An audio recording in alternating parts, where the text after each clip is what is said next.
Hello everyone, आज हम बात करेंगे कि हमारी आईबीपीएस क्लर्क में क्या स्ट्रेटेजी रहनी चाहिए, हम अपने नंबर को कैसे बढ़ा सकते हो और अपना जो सिलेक्शन है उसको कैसे पक्का कर सकते हैं प्री एग्ज़ाम के लिए। ठीक है, तो अभी मैंने सिर्फ 2-3 ही मॉक टेस्ट लगाए हैं आईबीपीएस क्लर्क प्री के। ठीक है, मैं आपको वही दिखा देती हूँ।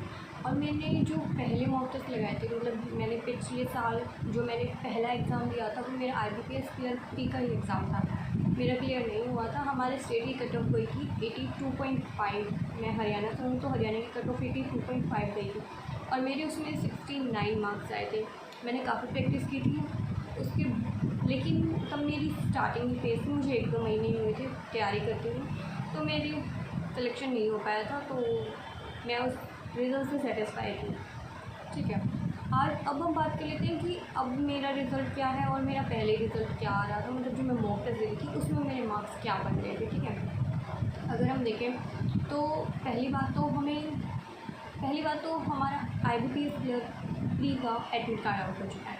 तो आप तब अपनी डेट देख लीजिए, टाइम देख लीजिए कि कब आपका एग्ज़ाम है। ठीक है, उस टाइम पे आपको एक मॉक टेस्ट तो अभी से लगाना शुरू कर देना है। एक मॉक टेस्ट आप डेली लगाएंगे तभी जाके आपकी तैयारी अच्छी हो पाएगी। ठीक है, एक मॉक टेस्ट जो भी टाइम है, जैसे मेरा एग्ज़ाम जो है 5 तारीख को 10:30 वाले में, मतलब एग्ज़ाम 11:30 बजे स्टार्ट होगा, 10:30 पहुँचना होता है वहाँ।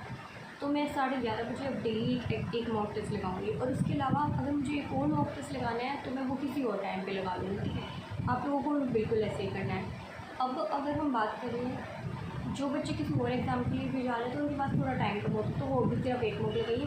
जैसे ही एग्ज़ाम आने वाला हो ना, तो उससे 3-4 दिन पहले आप 2-2 मॉक लगाइए। ठीक है, अभी हम बात कर लेते हैं कि मेरी परफॉर्मेंस कैसे इंक्रीज़ हुई और मेरी कितनी इंक्रीज़ हुई है। तो ये जो आप देख रहे हैं मेरे स्क्रीन पे, ये जो है आईबीपीएस क्लर्क प्री 2023 का मैंने मॉक टेस्ट दिया था। ये मैंने पिछले साल दिया था, जैसे कि आप डेट देख सकते हैं 8 अगस्त 2024 को दिया था। ठीक है, इसमें मेरे 40.5 मार्क्स हैं और इसमें मेरी रैंक है 6580। इसमें मेरी परसेंटाइज आप देख सकते हैं 41.80 है और एक्यूरेसी भी आप देख सकते हैं। इसमें मेरे जो मार्क्स आ रहे हैं वो इंग्लिश में 7.25 मार्क्स थे, मैथ्स में 18 मार्क्स थे और रीजनिंग में 15.25 मार्क्स थे। इसमें अगर आप देखेंगे तो मेरे मैथ्स में सबसे ज़्यादा मार्क्स हैं 18 नंबर। वो सिर्फ इसलिए हैं क्योंकि मैथ्स में इसमें सिर्फ मैंने सिंप्लीफिकेशन की थी। इस एग्ज़ाम में इतनी ज़्यादा सिंप्लीफिकेशन, क्वांटिफिकेशन, जो स्पीड मैथ का क्वेश्चन होता है ना, मैंने सिर्फ वही कर रखा है और डीआई के सिर्फ 1-2 क्वेश्चन कर रखे हैं मेरे, तब भी इसमें 80 नहीं है। इसका जो मैथ्स का जो क्वेश्चन था वो इतना ईजी था। ठीक है, वैसे मेरी मैथ्स थोड़ी वीक है, मैंने आप लोगों को बता भी रखा है, लेकिन मैं उसमें वर्क कर रही हूँ। अब मेरा जो एसबीआई क्लर्क का एग्ज़ाम हुआ था ठीक है, उसमें मैंने 27 स्कोर किया था, मतलब मोर देन एक्सपेक्टेड था, मतलब 25 के आसपास ही सोचा था मैंने इतनी स्कोर होंगे मेरी, क्योंकि मेरी मैथ्स थोड़ी सी वीक है। रीजनिंग में, इसमें आप रीजनिंग में देख सकते हैं सिर्फ 15.25 मार्क्स है। तब मैंने प्रिपरेशन स्टार्ट की थी, मैं मूक नहीं लगाती थी, मेरी स्टार्टिंग ही थी, इसलिए मेरे इतने मार्क्स बने। फिर मैंने धीरे धीरे रीजनिंग पे काम करना स्टार्ट किया और अब मेरी रीजनिंग जो है बहुत अच्छी है। ठीक है, रीजनिंग में अब जो आईबीपीएस क्लर्क के मॉक टेस्ट होते हैं ना, या फिर एसबीआई क्लर्क के, उसमें मेरे 30 से तो अब ही आते हैं हर मॉक टेस्ट में, मतलब ज़्यादातर, हर में तो नहीं बोल सकते लेकिन ज़्यादातर सब में 30 to 35 के आते हैं। किसी में 35 पे आ जाती है, किसी में एक क्वेश्चन गलत हो जाता है, किसी में 2 क्वेश्चन गलत हो जाते हैं, ऐसा ही रहता है। तो ये तो मेरा था पिछले साल का। इसमें मैं आपको क्वेश्चन पेपर भी दिखा देती हूँ थोड़ा, जैसे इंग्लिश के क्वेश्चन देख लीजिए, मतलब मैंने पैराग्राफ वाले क्वेश्चन भी गलत कर रखे हैं, मेरा हाल देखकर। स्टार्टिंग फेज में ऐसे ही होता है, हर बच्चा बहुत गलतियाँ करता है।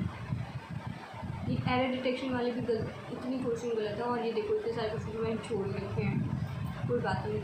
और ये आप मैथ्स में देख सकते हो, देखो ये सारी सिंप्लीफिकेशन है, सारे सिंप्लीफिकेशन है। ये मुझे लगता है मैथ्स में मेरे सिर्फ सिंप्लीफिकेशन की वजह से ही नंबर आए हैं, और ये भी मैंने छोड़ रखे हैं।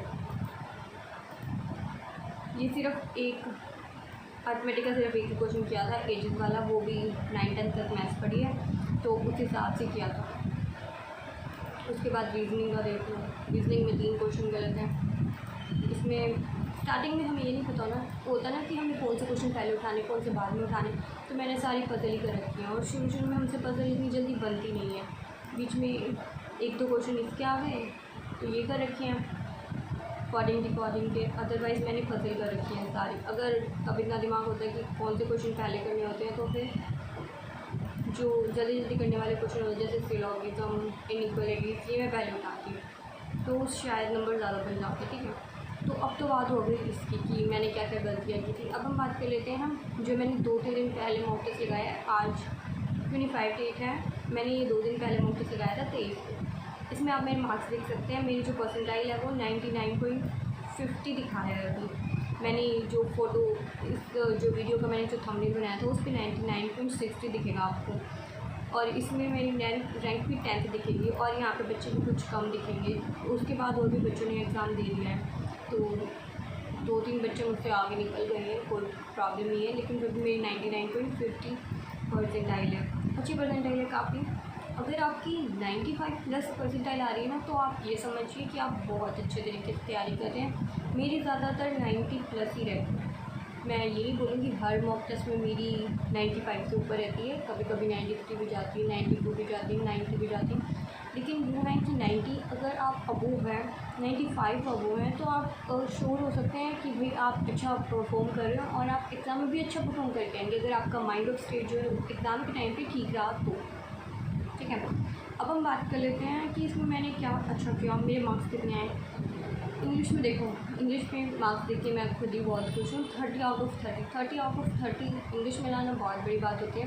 कोई ना कोई एक ना एक क्वेश्चन तो गलत हो ही जाता है, कैसे ना कैसे भी एक क्वेश्चन तो आपको हमेशा गलत होता ही है इंग्लिश में। इंग्लिश एक ऐसा ही सब्जेक्ट है कि गलती हुए बिना रहती नहीं है। तो ये मार्क्स देख के मैं बहुत खुश। और इसमें आप मेरी रैंक भी देख सकते हैं, फर्स्ट रैंक है 2000 बच्चों में से, मतलब 2400 बच्चों में से लगभग। मैथ्स का अगर आप देखेंगे तो मैथ्स तो मेरी थोड़ी सी वीक है, मैंने आपको बता ही रखा है। इसमें 26 हैं, फिर भी ठीक स्कोर है, 175 रैंक है, 92 परसेंटाइल है। और अगर आप रीजनिंग में देखेंगे तो ये मेरी 79.40 परसेंटाइल चल गई। वो भी सिर्फ इसलिए मैंने क्वेश्चन तो सारे किए थे, लेकिन 2 क्वेश्चन गलत हो गए। वो जो गलत हुए ना उसकी वजह से परसेंटाइल घट गई। अब वो कौन से क्वेश्चन गलत हुए ये दिखा रखी मैं आपको। एक तो ये क्वेश्चन, इसमें जो है ना ट्रू नॉट ट्रू पूछा था और मैंने ट्रू लगा दिया, नॉट ट्रू था थर्ड और मैंने ट्रू 1 और 2 लगा दिया। ऐसी ही गलतियाँ होती है जो पजल में हो ना, ऐसी ही गलतियाँ होती है। तो इस पर थोड़ा सा ध्यान देना पड़ता है कि पूछा क्या है, राइट पूछा है या रॉन्ग पूछा है। वो ज़्यादातर ट्रू पूछते हैं, इसलिए मैंने फ्लो में फटाफट जल्दी जल्दी करने के चक्कर में क्या है ट्रू बता रही हूँ। और इसमें तो पता नहीं, मैं ये क्वेश्चन सॉल्व कर रही थी ना, तब इसमें क्या करना था कि एक तो ऐड करना था इवन में। मैंने 2 में 3 ऐड, मतलब 2 में 1 ऐड कर दिया, यहाँ पे 3 कर दिया, और बाकी सब में से एक एक घटा दिया।